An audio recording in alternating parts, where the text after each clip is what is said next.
En la época de la desinformación, en la época de es que todo decía, en la época de no te lo tomes tan en serio, vengo a recomendarte 3 libros de distopía para que ya no caigas en la propaganda. En este video vamos a hablar de cómo aterriza la propaganda cada uno de estos libros y te lo voy a poner junto a un ejemplo en la vida real para que empieces a cuestionarte mucho más todo lo que ves y lees en los medios. Como vamos a estar hablando de muchos puntos específicos de los libros y de hechos históricos y actuales, voy a tener mis notas por si me ven leyendo. Es eso, es mi guión. Vamos a empezar con el cuento de la criada. Creo que este es de mis videos en TikTok, al menos, a los que más está regresando la gente. Y creo que es entre que están viendo la serie y entre que están sucediendo muchas cosas que realmente son el cuento de la criada. Que mucha gente está diciendo, oh Dios, es el cuento de la criada. Margaret Atwood es una psíquica y lo adivinó todo. Y no, no es que lo haya adivinado, es que el cuento de la criada está basado en hechos puntuales históricos que ya sucedieron y que lamentablemente estamos regresando a ellos. Entonces, por eso voy a empezar con este libro y de hecho cada vez que alguien quiera recomendaciones de distopía y no haya leído este, te voy a recomendar muchísimo que lo leas antes de ver la serie. Si ya viste la serie, pues ya ni modo, ya sabes lo mala que es, menos la primera temporada, porque la primera temporada es el libro. Pero si no has leído el libro, por favor, es momento de leerlo, sobre todo si eres mujer. Ok, el cuento de la criada nos habla de la historia de la protagonista Offred. En el libro no sabemos su nombre, nada más sabemos el nombre que le da el nuevo orden mundial, que es de que eres de y del esposo de la casa. O sea, ni siquiera es tu esposo, tú eres la criada. En este mundo utilizan a las criadas para embarazarlas, así que tienen que estarlas violando continuamente a modo de rito para que eventualmente se embaracen y la esposa de la casa tenga un bebé y luego te mandan con otra familia. En este libro las mujeres no tienen derechos a nada, no tienen derechos ni a un nombre, no tienen derecho a propiedades, no tienen derecho ni siquiera a tener control sobre su cuerpo. Su cuerpo le pertenece al Estado. Y justamente en el cuento de la criada, Offred no es de la rebelión, ella no es soldado, ella es una mujer común y corriente que simplemente sobrevive lo mejor que puede. Por eso se vuelve criada, porque le dan varias opciones y ella pues elige la que más siente que le conviene y con la que mejor tiene chances de sobrevivir. También por eso, de hecho, es parte del conflicto que ella no quiere ser parte de la resistencia. Sí le hablan de lo importante que es ser parte de eso, porque todas las mujeres deberían unirse, pero ella es una persona común y corriente, ella no tiene un espíritu de rebelión, de guerra, ella solo quiere sobrevivir y entonces esta es su historia. Te recomiendo que lo leas para entender los pequeños actos de opresión que utiliza el gobierno que nos va llevando eventualmente a el gobierno totalitario. Esos actos que piensas, que ves en las noticias y que dices, es que no pasa nada, no importa, es una cosita de nada, y seguro el gobierno lo está haciendo por nuestro bien, porque nos dijeron que lo está haciendo por nuestro bien. Entonces no es nada, no te preocupes, no va a pasar nada. Y cada uno de esos actos va sumando hasta que cuando ya se dieron cuenta todos, ya es demasiado tarde porque ya está en el nuevo orden mundial y ya los están empezando a organizar de acuerdo. Por ejemplo, en el libro, primero Offred intenta comprar unos cigarrillos en el puesto de revistas, le dicen que no, que su tarjeta no pasa, la intenta pasar varias veces y le dicen que no y que no y que no. Y ya que lo habla con más personas, se dan cuenta de que las mujeres ya no tienen acceso a sus cuentas bancarias. Todo su dinero ahora es controlado por el hombre más cercano a sus familias. Offred tenía a su esposo y su amiga Moira, todo el dinero se le fue a su hermano. El chiste era que el hombre controlara a la mujer. Offred dice, pues está raro, sí, pero pues no pasa nada, pues así es como es ahora, lo deja pasar y por dejarlo pasar pues siguen ocurriendo cosas hasta que llegaron a el sistema totalitario en el que las mujeres ya no tienen derechos. Empezaron perdiendo sus cuentas bancarias y como las iba a controlar el hombre más cercano a ellas, dijeron, no pasa nada, yo confío en mi esposo, yo confío en mi hermano, no estoy en peligro. Los hombres cercanos a ellas juraban y perjuraban que ellos no las iban a perjudicar a ellas, no las quieren lastimar y al final de todas formas terminaron siendo aliados del sistema de una forma u otra. En la vida real, y este es un hecho en el que se inspiró Margaret Atwood, uno de muchísimos, se inspiró en la revolución islámica. Justamente después de esta revolución fue cuando las mujeres estuvieron obligadas a usar el hijab. Antes de la revolución en Irán, el hijab era opcional. Algunas familias ya los usaban, pero era más por religión, era más por costumbre, pero era opcional. Las mujeres todavía podían elegir si usarlo o no, todavía tenían control sobre la ropa que quisieran usar. Por eso si buscas fotos de antes de la revolución islámica, vas a ver a mujeres vestidas como en los años 70, con vestidos, con falditas, con los hombros al aire, con el cabello libre. Y y también las dejaban estudiar la universidad. Y de hecho se motivaban mucho entre ellas a estudiar la universidad porque pues era parte de sus derechos, es una cosa que tienes que aprovechar en la vida. Entonces, ¿qué pasó después de la revolución del Islam? Que hubo un representante oficial, el representante oficial de la revolución pues empezó a decirles como que pues deberíamos empezar a considerar el uso más continuo del hijab, pero es opcional, nada más les digo que lo empiezan a considerar. Entonces algunas mujeres lo hacían, otras no, seguían su vida normal. Pero ¿qué pasa? Que poco a poco se intentaban ir a una tienda de ropa, les decían, no puedes entrar sin hijab. Y al principio era una que otra tienda, igual no pasaba nada, pues te vas a otra tienda y listo, ¿no? Pero después empezó a suceder para entrar al mercado, para entrar a tu trabajo. Si llegabas a tu lugar de trabajo y no tenías puesto el hijab, te regresan a tu casa a ponerte el hijab y regresar. Y siguió pasando con eventos deportivos hasta que eventualmente, básicamente no podías entrar a ningún lado sin usar tu hijab. Y tenían algo llamado la policía de la moralidad, que continuamente estaban revisando que las mujeres utilizaran su hijab de acuerdo a los valores tradicionales. Luego en la universidad, pues al principio igual empezó pequeñito, les decían tienes que irte al baño a lavarte la cara, a quitarte el maquillaje, las tienes que obedecer. Y a partir del 2012, el 2012 es muy cercano a esto, ¿ok? Es ya la época moderna. Muchos ya tenemos recuerdos ya grandes del 2012. A partir del 2012 empezaron a limitar la entrada a las mujeres a algunas carreras universitarias. Obviamente son las carreras donde ganas más dinero, ciencias de la computación, ingeniería, física nuclear y negocios. Estas carreras empezaron a limitar el cupo de mujeres y en algunas universidades de plano dijeron mujeres ya no pueden inscribirse a estas carreras. ¿Qué es lo que pasó? Que durante esta época los ultraconservadores empezaron a hacer correr la voz de que una mujer universitaria, una mujer con estudios era peligrosa porque estaba poniendo en peligro los valores tradicionales de la familia. Se sintieron amenazados porque incluso en varias carreras el número de mujeres inscritas era mayor al de los hombres. O sea, había mujeres más estudiadas que hombres y pues esto ya no le estaba gustando a los hombres porque las mujeres pues tenían demasiada independencia y tenían demasiado razonamiento crítico como para ser sumisas. Eso es lo que les molestó. Dijeron que eso estaba afectando los índices de matrimonio, de nacimiento y la propuesta de volver a los valores tradicionales cobró fuerza hasta que llegamos al día de hoy, donde las mujeres, especialmente en Afganistán, no tienen derechos. Si antes tenían pocos derechos, si antes ya no tenían derechos, ahora tienen menos. Cada vez se fue volviendo más descarado el régimen opresivo en Medio Oriente. ¿Y cómo fue? No fue de golpe, no fue de un día para otro. Sí hubo marchas, sí hubo resistencia, pero eventualmente llegó un punto en que ya no pudieron luchar contra eso. Ya fue un movimiento que fue creciendo demasiado en contra de ellas hasta que se vieron atrapadas en este sistema. Y repito mucho los valores tradicionales porque son las palabras de propaganda que te van a estar diciendo y que ya dicen en México incluso. Que consideremos un voto por familia para proteger los valores tradicionales. Y los grupos religiosos te van a decir es que solo estoy protegiendo la moralidad y los valores tradicionales. Esas son palabras de propaganda que nos pueden llevar a esto, que no es broma. Va a empezar por poquito, pero en cuanto bajamos la guardia, aquí terminamos. Entonces, para entender cómo un pequeño acto de opresión lleva a todo un régimen totalitario, léete El cuento de la criada. Sigamos con los Juegos del Hambre y cómo el gobierno utiliza un evento deportivo, un evento de entretenimiento para mantener a todos distraídos mientras se encubren actos turbios. ¿Tú sabes por qué el país en este libro se llama Panem? Porque viene del dicho latín panem et circenses, o sea,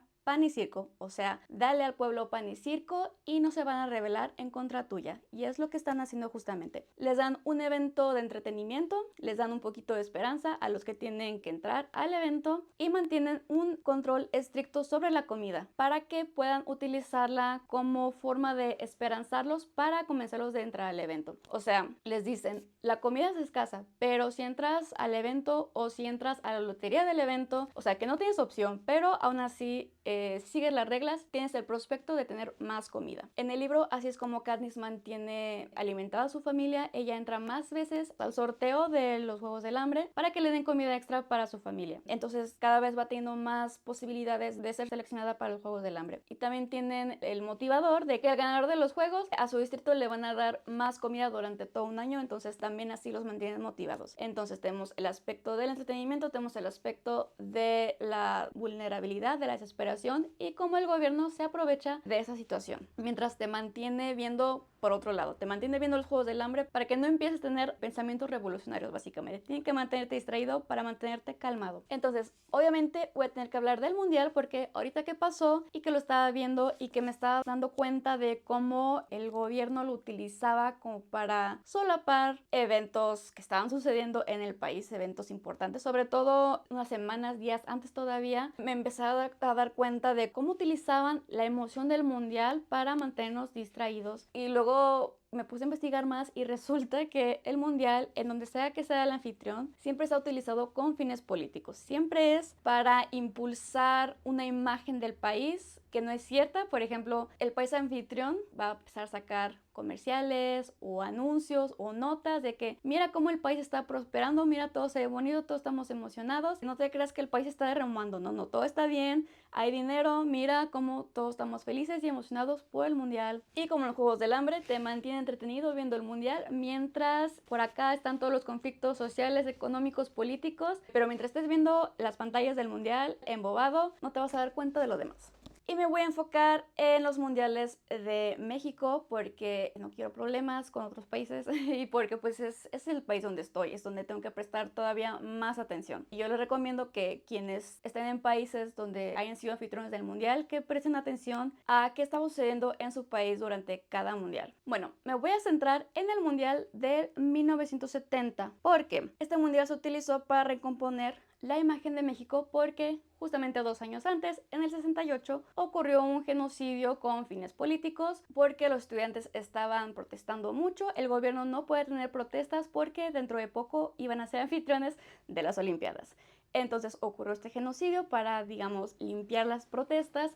El país se fracturó muchísimo, también la imagen del partido elegido en ese momento estaba fracturada, la gente ya no confiaba en ellos, entonces México se vuelve anfitrión del Mundial del 70 para recomponer esa imagen, para recomponer la confianza de los mexicanos en el partido elegido, que no voy a decir, pero si investigas o si ya sabes, pues ya se sabe.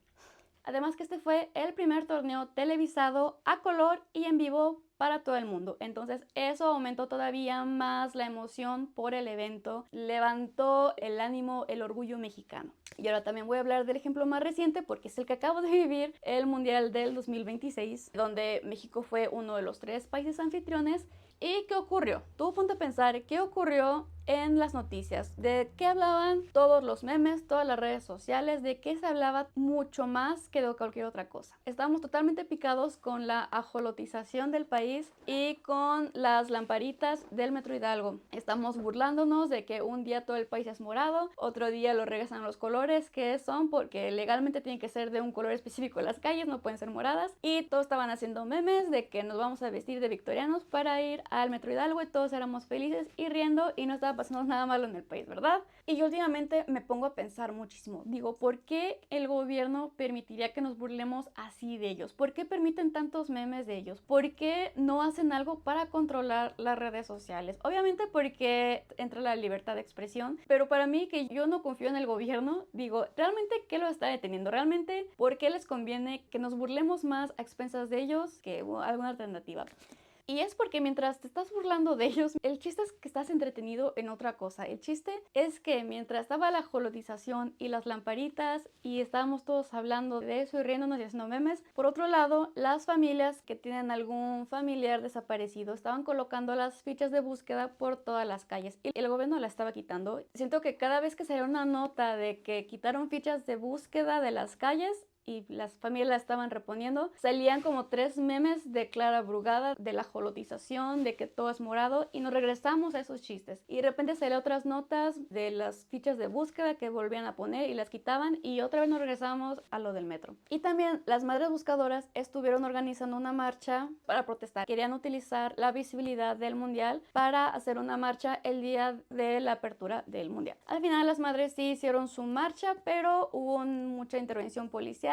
Creo que ni siquiera pudieron llegar bien al lugar porque los policías las frenaron y sí tuvo un poco de atención mediática, pero obviamente no la que querían. Pero además que no se nos olvide que todavía unos días antes del mundial o semanas antes del mundial, si ya el mundial casi empezando, donde había todavía más memes de todo lo que estaba sucediendo con las reparaciones. Había madres buscadoras que estaban siendo amenazadas o desaparecidas. Pero casi no se hablaba de eso porque estamos todos con noticias del mundial y con memes del gobierno de México. Todavía más grave, mientras estaban los partidos de México y todos estábamos viendo y celebrando a México y qué bonito, qué orgullo ser mexicano, y viva el mundial y viva la paz en los juegos del mundial. Estábamos todos celebrando, bajita la mano, el gobierno estaba cediéndole territorio de Baja California y de Chiapas a un estado ilegítimo a favor del genocidio y nadie se dio cuenta porque todo el mundo estaba viendo la televisión. Entonces, como ejercicio, la próxima vez que veas una ola de memes, sobre todo hacia el gobierno, que veas tu muro de redes sociales, tu feed, sientas que como que te están queriendo enterrar algo, como que te están queriendo distraer de algo, en ese momento ponte a buscar noticias locales. ¿Qué está sucediendo en el país? Porque casi seguro si están intentando enterrar algo y está pasando algo muy grave de lo que no quieres que te enteres, de lo que no quieren que se hable. Porque si una persona se entera y lo habla, se va a ver inundado esa nota por más memes y por más burlas. Y es lo que quieren. Entonces hay que mantener la mente activa, sobre todo, en especial cuando vemos que hay como demasiada atención hacia una cosa que parece que no tiene importancia. Siempre hay algo detrás que sí tiene importancia. Y para entrar en ese mood, para empezar a entrenar tu cerebro, léete Los Juegos del Hambre. Y por último, no me decidí así hablar de este libro porque se ve que este video ya va a estar un poquito largo, pero sí es un tema bastante actual y que probablemente nos está pasando a nosotros en este momento. Y entonces, pues sí, hay que hablarlo. Vamos a hablar de Cadáver Exquisito y la deshumanización.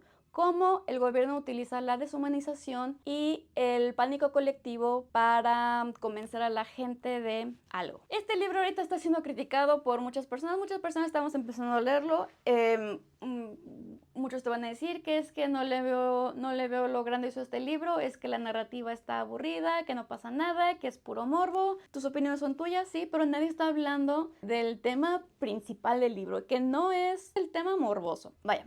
Este libro habla sobre un mundo donde la canibalización se ha normalizado. Y es el tema obviamente que se utiliza para vender el libro, es el tema por el que te interesas por el libro y es el tema que muchos dicen, no, pues es que igual el tema es nada más puro morbo. Pero también hay algún tema muy importante y ese es que muy probablemente, no te lo dice, no te lo dice, muy probablemente todo es invento del gobierno porque tenían un problema. Tenían el problema de la sobrepoblación y necesitaban una manera de controlarla. Entonces, empieza a salir muchas notas, muchos anuncios sobre que hay un virus letal que le está afectando a los animales y entonces ahora todos los animales están contaminados, ya no son seguros de consumir. Ya no podemos consumir animales y tenemos que empezar a buscar otra alternativa. Y pues empiezan a salir alternativas veganas, vegetarianas y sale alguna nota enterrando esa otra nota o deslegitimizándola diciendo no, esta es toda información falsa, no le crean a este vegetariano. No, tenemos que buscar alternativas de proteína. Si no es animales, ¿qué vamos a comer? Y entonces obviamente vamos a empezar a comer humanos. Este gobierno no tuvo que hacer mucho trabajo porque ya con el pánico colectivo de que ya no va a haber carne, no nos vamos a poder sustentar de vegetales, entonces la gente entró en pánico y se empezó a comer unos a otros. Entonces lo único que el gobierno tuvo que hacer es decir, bueno, pues nada más hay que regularla, hay que volverla a industria y listo, y ya está normalizada e incluso inventaron términos nuevos como para obviamente deshumanizar a estos humanos que están siendo utilizados para consumo. No se le dice carne humana, se le dice carne especial. Vamos a comer carne especial y aquí vendemos carne especial y te olvidas que estás comiendo carne humana. Es como si te dijeran carne de res, carne de puerco. Ya no lo ves como un ser vivo, ya lo estás viendo simplemente como algo para consumir. Y otra cosa, obviamente, es que como ahora son estos humanos que están siendo creados para el consumo, pues no es necesario que tengan nombres, entonces nadie tiene nombre, simplemente es cuerpos que se utilizan para eventualmente descuartizarse y comerse y venderse. Entonces, así es como los deshumanizan. Cambian los términos, te hacen olvidar por todas formas posibles que estás comiendo humanos. Ahora, ¿qué casos reales conocemos de la deshumanización? Este es un tema difícil porque normalmente no sabes qué está sucediendo hasta ya muy después, hasta que ya es tarde, hasta que ya se convirtió en hecho histórico. Y por eso quiero hablar de, creo que el tema que todos conocemos y que va a ser fácil para todos contextualizarlo, La Segunda Guerra Mundial. La Segunda Guerra Mundial tiene un líder que se llama Adolf Hitler. ¿Qué problema tiene él? ¿Tú crees que inició el Holocausto meramente por odio hacia los judíos? O sea, sí, pero no. Lo que estaba buscando, lo que Alemania necesitaba en ese momento, era territorio. Porque estamos saliendo de la Primera Guerra Mundial, de que se firma el Tratado de Versalles, y en ese tratado Alemania pierde mucho territorio. Pierde creo que el 13% del territorio. Sí, Alemania pierde el 13% del territorio con el Tratado de Versalles y ellos quieren ese territorio de vuelta. Entonces, lo que necesitan es pues empezar a movilizar gente, necesita gente que confíe en él, y para eso necesitan un enemigo en común, todos. Ese enemigo van a ser los judíos alemanes. El odio irracional hacia los judíos ya existía, no se lo inventa nadie, ya estaba internalizado en la sociedad. Algo importante de saber de la propaganda es que ellos no se van a inventar nada, ellos van a agarrar algo que ya existe y lo van a manipular a su antojo para crear una retórica que sea para ti fácil de entender, fácil de absorber y que ni siquiera la tengas que pensar. Eso es lo que quieren, que simplemente consumas sin pensar, que simplemente entres en pánico sin pensar. Entonces ya existían como burlas de los judíos, de que son malos, de que dan miedo, de que traen enfermedades, muchos chistes de sus narices. Ya estaban empezando a deshumanizarlos, pero era como que bajita la mano, era como que no se hablaba de eso. Hasta que llega Hitler y dice, los judíos alemanes nos traicionaron y fue por ellos que perdimos la Primera Guerra Mundial, por ellos perdimos territorio, entonces ahora tenemos que irnos contra los traidores que son los judíos. Y de aquí empieza a levantar rumores de que los judíos portan enfermedades letales, peligrosas, entonces tenemos que juntarlos a todos y reunirlos a lo que luego aprenderíamos que son campos de concentración. Y así es como, básicamente, como se permitió el Holocausto. Por eso mucha gente creía en lo que Hitler decía, porque en primer lugar no tuvo que esforzarse, no se inventó nada, son prejuicios que ya existían y simplemente los utilizó a su favor, los hizo crecer, hizo que la gente entrara en pánico y dijeran, sí, los judíos nos van a matar porque traen enfermedades y hay que reunirlos a todos y quién sabe qué hagan con ellos, pero mientras a mí no me afecten, estamos bien. Básicamente, lo único que hizo Hitler fue darles lo suficiente para confirmar sus creencias. Cuando tienes prejuicios, los prejuicios son creencias que tú ya tienes internalizadas. Y cuando alguien más en el exterior llega y te da algo de información como para confirmar tus creencias, para ti es fácil decirlo, sí, yo lo supe siempre. Yo siempre supe que los judíos portaban enfermedades. Aunque no fuera cierto, aunque fueran puros rumores, aunque fuera puro chisme, tú ya tenías ese dato internalizado, solo que no lo hablabas hasta que alguien más te dice, no, ¿sabes qué? Sí es cierto, y tú dices, claro, yo siempre lo supe, lo supieras o no. Pero no importa, porque alguien más ya te lo está confirmando y ya con eso tienes suficiente para creértela. Más allá de si crees que este libro, que Cadáver Exquisito, está sobreestimado, está sobrevalorado, si no lo has leído o si ya lo leíste, léelo ahora con la perspectiva de la deshumanización, para que entiendas cómo sucede, para que entiendas cómo el gobierno se aprovecha del pánico colectivo y para que puedas empezar a ver las señales en los medios, porque ahorita está pasando muchísimo que Estados Unidos quiere invadirnos legalmente. Quiere que le demos el permiso de invadirnos. Obviamente ya están invadiéndonos el estado ilegítimo, pero lo siguiente obviamente es que se le permite la entrada a Estados Unidos y el primer paso a eso es la deshumanización, que de todas formas ya ocurrió con los latinos en Estados Unidos, que están diciendo que son ilegales, están robándose los trabajos y era un chiste hasta que no lo fue y lo utilizaron como excusa para reunir mexicanos y mandarlos a campos de concentración y muchos terminaron desaparecidos, muy probablemente los mataron. Y todo fue gracias a que primero hubo un trabajo de deshumanización y así es como los demás lo permiten. Dicen, pues, yo no quiero ilegales en mi país, yo no quiero que me roben el trabajo, entonces que se los lleven y hagan con ellos lo que quieran. Hay que empezar a reconocer esas señales, sobre todo si nos está pasando a nosotros, para empezar a combatirlas. O si las ves sobre otro país, quizás algún país que digan a ellos, esos son terroristas, ellos no importan, que lo están matando porque son terroristas. Pon la atención y pregúntate si realmente son terroristas o si simplemente los medios quieren que creamos que son terroristas para que nosotros voltemos hacia otra parte. Y ahora aprendimos cómo funciona la propaganda. Yo sé que cuando vemos estos tipos de videos uno se queda diciendo, bueno, ¿y ahora qué? ¿Ahora qué hago con esta información? ¿Ahora qué quieres que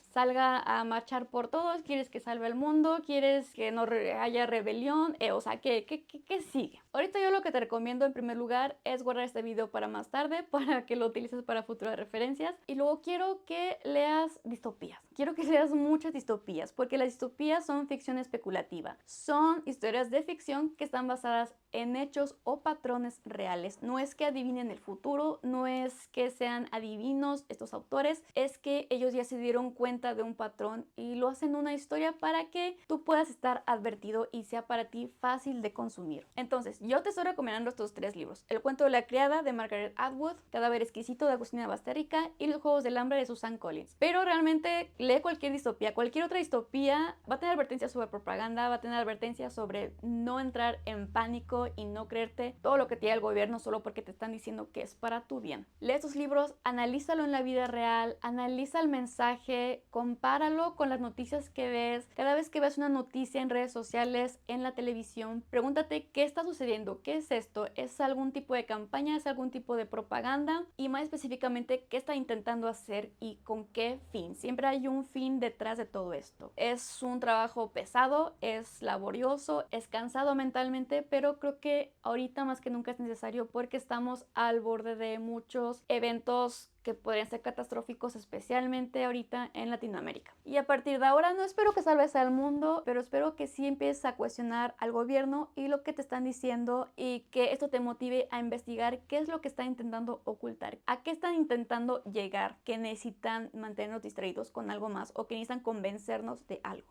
Y por supuesto, dale like a este video, compártelo mucho, compártelo a quien creas que lo necesite, a quien le pueda ayudar, sobre todo si a ti te ayudó, si a ti te ayudó a darte cuenta de algo, compártelo y déjame en los comentarios qué otra distopía se te ocurre, qué otra distopía le recomendarías a alguien para quedar advertido y con qué eventos de la vida real está sucediendo. Ese libro ahorita hay muchísimos ejemplos, déjamelo en los comentarios, y también pues déjame en los comentarios algún tema que se pueda abrir a discusión. Si tú no crees que eso está sucediendo, si estos libros ya te marcaron, si también te ayudaron a abrir los ojos, cualquier cosa que quieras dejar en los comentarios, vamos a discutirla. Dale click al botón para suscribirte y ponte a leer.